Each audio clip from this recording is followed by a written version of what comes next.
Now on behalf of the EFD, Mr Farage.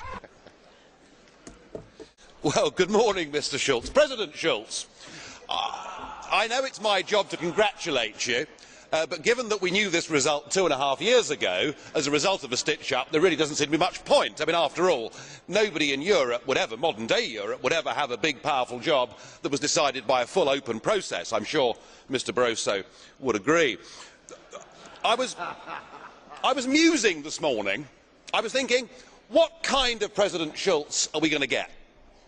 Are we going to get a dignified, calm, a figure that behaves like the Speaker of all great parliaments around the world, somebody who puts himself above politics and the nitty-gritty of the day-to-day arguments and is an ambassador, indeed a statesman?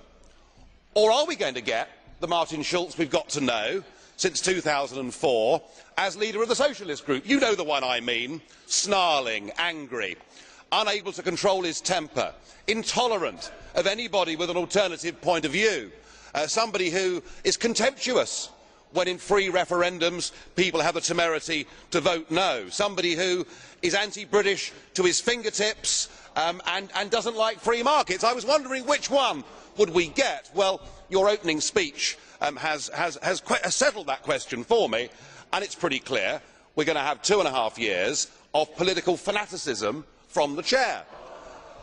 And I have to say, only a third world country, only a banana republic would want to have an overtly political president of a parliament, but it's what we've got.